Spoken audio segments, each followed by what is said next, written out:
네, 서동수의 글로벌 마켓 리더 메리츠증권 서동수 대리와 얘기를 나눠보도록 하겠습니다. 안녕하십니까? 네, 안녕하세요. 네, 자 서동수 대리와 오늘 어떤 내용도 우리가 얘기를 나눠볼지 먼저 이슈부터 확인을 해보도록 하겠습니다. 네, 오늘의 이슈는 숨겨진 리스크에 대해서 좀 얘기를 나눠보도록 하죠. 네, 자 지금 뭐 상당히 좀 잘 흘러가고 있는 어떤 글로벌 증시의 흐름인데 여기서 과연 좀 어떤 리스크가 숨어져 있는지 궁금해집니다. 얘기를 좀 들어보도록 하죠. 이제 여러 가지 뭐 지표들을 오늘 좀 살펴볼 텐데요. 전체적으로 시장이 이제 금리 인상이라는 이슈를 맞고 나서 그 다음부터 뭐 이머징 통화라든가 증시라든가 뭐 급속히 안정세를 찾아갔었고, 선진 시장 같은 경우에도 뭐 달러가 뭐 급락을 하는 일이 없이 증시에서도 어느 정도 뭐 견조한 흐름들을 지금 이어가고 있는 상황들은 맞습니다. 하지만 약간 우리가 견제를 해야 되는 부분들은 분명히 있다라고 생각이 들고요. 한번 제가 미국 시장에서 나온 펀더멘탈 지표부터 일단 설명을 좀 드리겠습니다. 네, 첫 번째 그림을 보시면서 어제 한 두 가지 정도만 말씀을 드리면 될 것 같은데요. 이제 퍼스널 인컴, 개인 뭐 소득과 지출 관련된 데이터를 보시면요. 일단 첫 번째 줄에 퍼스널 인컴, 개인 소득 같은 경우는 0.3% 정도 전월 대비해서 조금 올라갔습니다. 뭐 소득이 늘은 만큼 그 다음 줄에 스펜딩 같은 경우 지출 자체도 0.3%가 늘었었고요.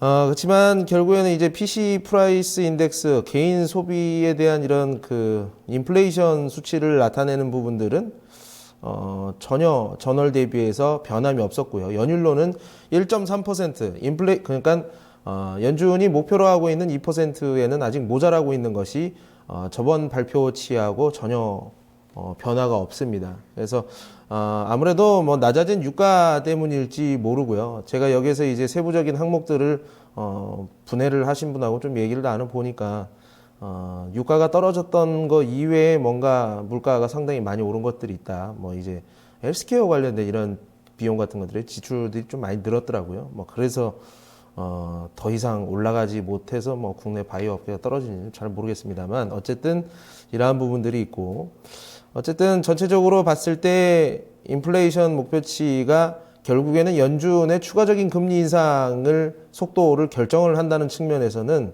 어떤 뭐 전진도 후퇴도 없는 수준으로 나왔다라고 보시면 될 것 같습니다. 그리고 이제 내구재 주문 한번 보시면요. 다음 그림을 보시면 참 표를 설명하는 건 참 재미가 없어요. 네. 그래서 어쨌든 뉴오더 신규 주문 같은 경우도 뭐 0.0%로 저번 달 대비해서 똑같습니다. 똑같고요. 나머지 지표들 보시면 아시겠지만 운송을 제외한다거나 코어 캐피탈 구스 이런 쫙 보더라도 내구재 관련된 주문들은 전월 전년 대비해서 다 줄어드는 이런 부분들을 신규 주문을 제외하고 나서 다 이렇게 이런 모습들을 좀 보여주고 있다. 그래서 뭐 과연 뭐 11월 달이라는 계절성이라는 것을 뭐 감안을 한다고 하더라도 어쨌든 이러한 부분들은 앞으로 추이가 어떻게 진행이 될 것인지 미국이 진짜 뭐 연준이 그만큼 자신감을 가질 만한 지표들은 지금 나왔다고 보기에는 상당히 좀 어렵다라는 측면에서 뭐 연준의 뭐 추가 금리 인상이 굉장히 빨리 당겨지는 것은 이머징 자산에 대해서 상당히 좀 위험도가 높아진다는 것을 의미하거든요. 이러한 측면에서는 연준의 정책의 저변이 늘지 못하고 좀 불확실성이 어느 정도 계속 좀 유지가 되는, 불확실성의 크기 자체가 전혀 줄지 못했다라는 측면에서는 우리한테는 약간 좀 긍정적일 수도 있겠다라는 생각이 좀 듭니다. 네. 네. 일단은 뭐 보면은 간밤의 흐름, 그러니까 이틀째, 3일째 상당히 또 안정화된 흐름을 보여주고 있다. 제가 앞서서 말씀을 드렸었는데 네. 말씀해 주셨지만 지표 자체는 아주 견조하다고 보기엔 조금 부족한 부분이 있다. 그리고 유가라든지 환율 쪽으로도 최근에는 좀 잠잠한 모습을 보여주고 있잖아요. 이런 부분에 따라서 좀 안정화된 모습이 조금은 이제 위험하지 않겠느냐, 위험 요소가 그 안에 숨겨져 있지 않겠느냐라고 제 주제를 뽑아주셨는데 외신 쪽에서도 그 같은 시각으로 좀 보고 있을까요? 네, 다시 한번 좀 말씀을 드리면 미국 관련된 지표들은 견조하다라고 표현은 할 수 있을 것 같습니다. 그렇지만 전 대비해서 뭐 상승세가 성장을 한다거나 이러한 부분들은 아니다라는 말씀이고요. 약간 뭐 달러가 흘러내린다고 표현하기도 좀 그렇고 약보합권에서 계속 지지부진한 모습들을 계속 가져가는 부분들이 좀 뭐 미국의 경제 지표 많이 닮았다라는 생각이 좀 많이 듭니다. 네. 네. 자, 미국의 흐름은 좀 이렇게 좀 흘러가고 있습니다만, 뭐 중국 쪽에서의 흐름은 볼 때는 중국도 좀 한동안 좀 불안했던 모습을 보여줬는데, 중국 계속해서 좀 시장에 좀 안도감을 불어넣으려는 여러 가지 애를 쓰고 있습니다. 경기 부양에 대한 의지들이 계속 확인이 되고 있어요. 예, 맞습니다. 블룸버그 따르면 일단 뭐 미국 얘기부터 말씀을 드리면 개인 소비가 좀 견조하게 아까 0.3% 정도 늘어났다라는 측면, 이러한 부분을 이용해서 전체적으로 펀더멘탈 지표가 상당히 좀 안정적으로 나왔다라고, 그래서 증시도 뭐 안정화됐다 이렇게 표현을 하고 있고요. 최근에 이제 중국의 경기 둔화에 있어서 맞서서 중국 공산당의 그 정책 의지가 얼마나 강력하게 유지가 되느냐, 이러한 부분들은 최근에 공작회의를 통해서 모두 확인이 됐었고, 이러한 것들 때문에 경기 우려에 대한 부분들이 좀 많이 감소하지 않았느냐라고 이렇게 좀 보고 있습니다. 제가 시장은 뭔가 좀 안정적이다는 표현을 쓰면서 뭔가 괜찮은 것처럼 다 보여지지만 아직 좀 우려가 섞이는 부분들은 있어요.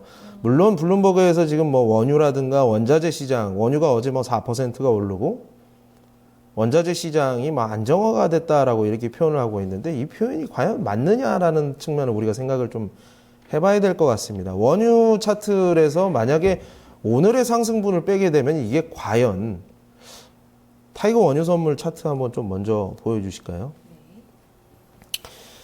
결국엔 이제 뭐 그 유가 레벨을 보여주는 이제 우리나라 ETF인데, 이게 오늘 뭐 한 몇 % 오르겠습니다만, 이게 오늘 하루 올랐다고 해가지고 모든 리스크가 뭐 없어졌다라고 보기는 상당히 어렵죠. 사실 저유가라는 게 산유국들이라든가 이머징 마켓에 대한 선호도를 상당히 줄인다는 측면에서 굉장히 견제를 해야 된다. 4% 올랐다고 해가지고 하루 올랐다고 해가지고 마음을 돌릴 수 있는 부분들은 아니라고 생각이 들고요. 결국에는 이런 유가 관련된 기업으로 이루어지고 있는 그 아이박스 시어, 그 제가 말씀드린 그 하이힐드 ETF 같은 경우도 지금 전혀 회복이라고 보기에는 상당히 좀 어려운 국면을 유가 차트와 거의 비슷하게 가져가고 있습니다. 그리고 위안화 달러를 한번 보시면, 제가 보는 3대 리스크는 현재로서는 유가, 그리고 위안화, 그리고 이제 아까 말씀드린 정크본드, 이 가격 수준, 프라이스 인덱스 정도가 될 텐데, 결국에는 이제 뭐 정크본드는 그냥 유가하고 거의 뭐 똑같이 움직인다고 보시면 될 것 같고요. 위안화 차트 보시면 최근에 6.5달러까지 막 치고 올라가고, 그러니까 위안화가 계속 지속적으로 빠른 속도로 약세가 진행이 되는 것들, 8월에 3단 절하의 그런 우려를 다시 한번 또 낳을 법한 이런 움직임이 나왔다라는 얘기죠. 최근 몇 거래일 동안 다시 약간 좀 둔화가 되고는 있습니다만, 결국에는 여기에서 다시 한번 또 전개가 될 가능성도 가능성이 상당히 좀 있어 보인다라는 측면에서 지금 우리가 안도를 할 만큼 모든 지표들이 안정화되어 있는 것은 아니다라는 말씀 좀 드리고 싶네요. 네, 잠재되어 있는 리스크들 상당히 또 지금 잘 가고 있는데 조금 걱정스러우신 분들도 많으실 것 같은데, 그렇다면 지금 연말 전략에서는 충분히 지금을 누릴 수 있는 상황이 아니다라고 느껴지거든요. 리스크 대비를 어떻게 전략으로 가져갈까요? 전체적으로 내년의 시장을 일단 뭐 1월 효과라든가 이런 거에 대해서 기대를 하시는 분들도 상당히 많겠습니다만, 2015년도 대비해서 2016년도 전체적으로 증시가 가지고 있는 리스크 자체가 상당히 확장이 된 부분들은 분명합니다. 결국에는 제가 항상 말씀드리지만, 금리가 올라가면서 인상되는 금리가 기업들의 목을 죄는 행태가 나오면 다운턴 경기 축소 국면으로 다시 진입을 할 수 있다라는 부분들을 말씀을 드리는데요.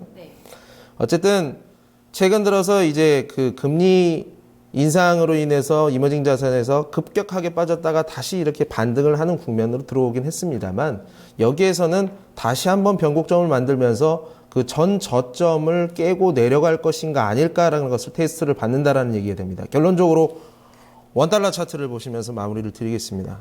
원달러 차트를 보시면요, 결국에는 1180원 선까지 갔다가 최근 1170원인가 60원까지 해서 많이 떨어져 있는 상태죠. 그렇지만 이게 다시 슈팅을 하면서 1200원대까지 과연 뚫고 올라갈 것인가, 그 속도가 어떻게 이루어질 것인가, 이번에 다음 주 그리고 뭐 1월 첫째 주까지 해가지고 이런 부분들이 테스트가 될 가능성이 상당히 있다. 이렇게 된다는 측면은 원 달러가 치솟으면서 네.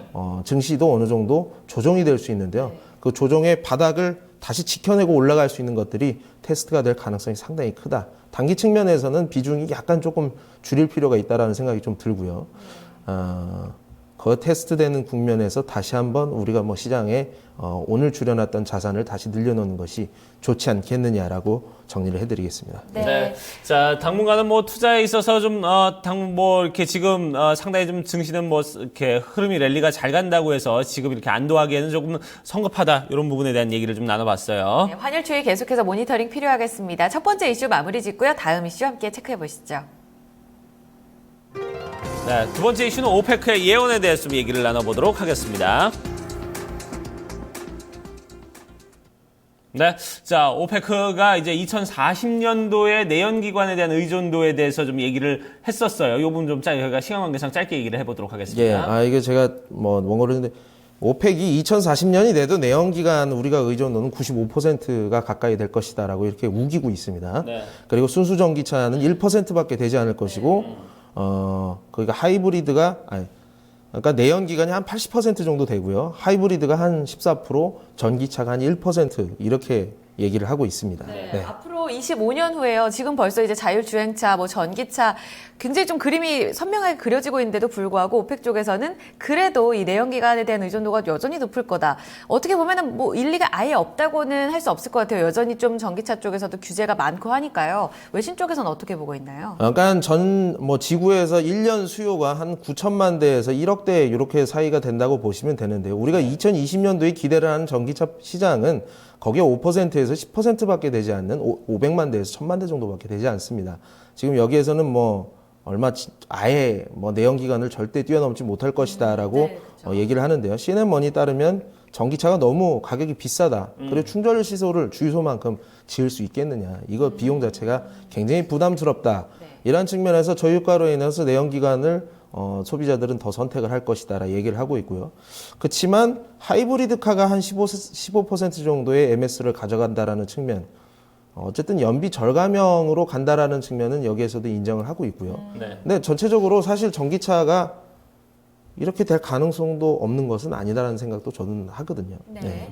네, 그래요. 자, 이렇게 되면은 우리가 좀 뭐 전체적으로 어떤 시장의 판도가 결국 이제 뭐 전기차나 아니면 하이브리드카나 이쪽으로 오페크는 뭐 이렇게 크게 뭐 비중 차지하지 않을 거다고 얘기합니다만 지금의 흐름은 분명히 그쪽으로 좀 대세가 좀 많이 몰리고 있는 상황이거든요. 어떻게 투자 관점도 그쪽으로 좀 잡아보는 게 맞겠습니까? 어떻습니까? 그러니까 일단 전기차는 언제든지 이런 위험성을 가지고 있는 것은 사실입니다. 네. 결국 우리가 생각했던 만큼 시장의 MS를 가져가지 못하고 정책적인 부분들이 지원이 되지 못하는 국가들이 너무 많다고 한다면 우리가 그리는 그림이 그려지지 않을 가능성이 있다는 것은 진짜 분명한 리스크예요. 네. 그렇지만 정책적으로 분명하게 성장을 하고 있는 시장은 바로 이제 미국 시장, 그보다도 더 큰 곳은 중국 시장이거든요. 그래서 중국 정책과 미국 정책과 맞닿아 있는, 적어도 BYD, 비아적이라든가 중국의 BYD라든가 아니면은 미국의 테슬라하고 맞닿아 있는 밸류 체인이 그래도 리스크가 가장 좀 적지 않을까. 이러한 부분에 우리가 밸류 체인에 주목을 해야 된다라고 좀 정리를 드리고 싶어서 준비를 했습니다. 네, 전기차 이름만 붙으면 그리고 또 뭐 자율주행차 이름만 붙으면 잘 갔던 그런 섹터들에 대해서 조금 우리가 경계할 필요가 있을 것 같습니다. 관련 이야기들을 들어봤을 때는 물론 그쪽으로 성장을 하고 있지만 조금은 좀 느려질 수 있다는 점, 그리고 또 연비와 그 수소 관련차들, 전기 관련차들의 혼합형으로 갈 수 있다는 부분을 봤을 때는 여전히 이전의 자동차 흐름에 또 의존도가 높다고 볼 수가 있으니까요. 관련 섹터들에 좀 유념하셔서 전략을 가져가 보셨으면 좋겠습니다. 두 번째 이슈까지 여기서 마무리 짓도록 하겠습니다. 메리츠 동금증권 소동수 대리와 이야기 나눴습니다. 감사합니다, 대리님. 네, 고맙습니다.